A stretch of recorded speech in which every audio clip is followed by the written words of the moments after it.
Hi, this is Samwise Didier, and I'm here at BlizzCon talking to you about Heroes of the Storm.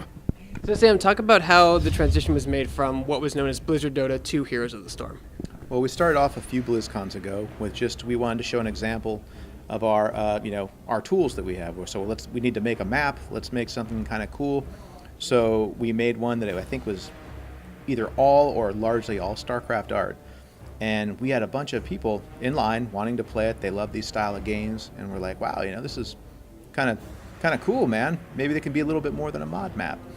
The next BlizzCon, we had done some more work on it, and we had, I believe at that time it was Blizzard Dota or Blizzard All Stars. There's so many names, it's hard to remember what was what. I think we should just call it video game. But it seemed that there was even more excitement for it. And I think we all started kind of realizing that, this needs to be its own game. This can't just be a mod of StarCraft. This can't just be a one-shot. This has so much more potential to be its own game. So then we finally said, okay, then that means we need to make unique art for it. We need to make everything 100% as we would be making a real game. So that's when we really started focusing on just getting everything up to the level that we want it to be. And that's what we have today at BlizzCon here for you, Heroes of the Storm. Now, speaking of the art, what are some of the challenges in meshing all three styles together? Because they are similar, but there are major differences between Diablo, StarCraft, and Warcraft. Yeah, I would say probably the most the difficult aspect of it is finding a look for the game that can combine all of the universes together. Diablo is arguably our most realistic, where the humans are a little bit more normal proportioned. It's a little bit darker and a little bit more, just sort of intense. Warcraft is the exact opposite. You got pandas running around, you got all kinds of crazy, Murlocs, super heroic proportion. Everyone looks like, Mr. Olympia.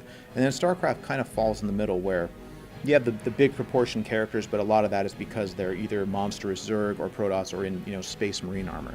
So what we had to do was just come up with a style that takes like the essence a little bit of all those. So Diablo we've pushed to be not as dark and shadowy, and Warcraft we've kind of just toned down a little bit the proportions, so everybody is sort of in this zone. Warcraft has a little bit more realism in the textures than the sort of Warcraft painterly style. It's not as painterly in Heroes of the Storm. Diablo has a little bit less of the grit and grime, and all of them sort of have that next evolution of polish that StarCraft did with, a lot of the specular mapping and the normal mapping that we did. So all that now is sort of what Heroes of the Storm is. It's a combination of all the franchises where you'll still know what a Diablo barbarian looks like, and you'll still know, what Thrall looks like. But all of them have just been kind of upgraded into this style that we're pushing for Heroes of the Storm. Can you talk about some of the Blizzard All-Stars we'll see in Heroes of the Storm? Well, you got your classics, your Arthas, Raynor, Kerrigan, Diablo, the big red guy. We haven't made the female one yet. We have a couple characters that like Tassadar and Uther, who are some of the more about from Warcraft 3 and StarCraft original heroes. We also have one that I'm kind of proud of. It's ETC, Elite Tauren Chieftain. It's basically based off of the goofy band that some of the guys at Blizzard did.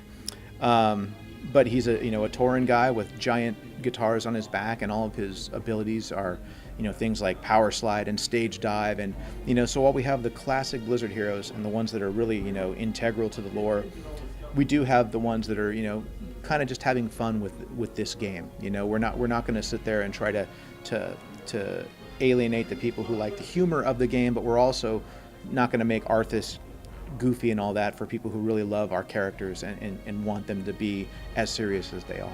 Now, is Heroes of the Storm free to play, or is it a one-time purchase? Well, we're talking about the different models, free to play, things like that. We really want people also to be able to earn things, where you play a character enough, you unlock these things.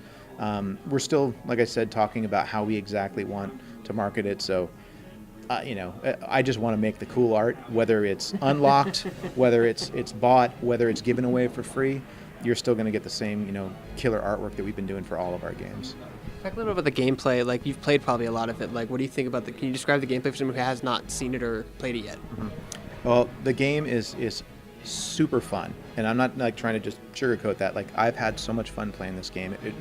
Creating art for it reminds me a lot of when we were doing Warcraft 3, because we're coming up with just these things that are new to all these different franchises.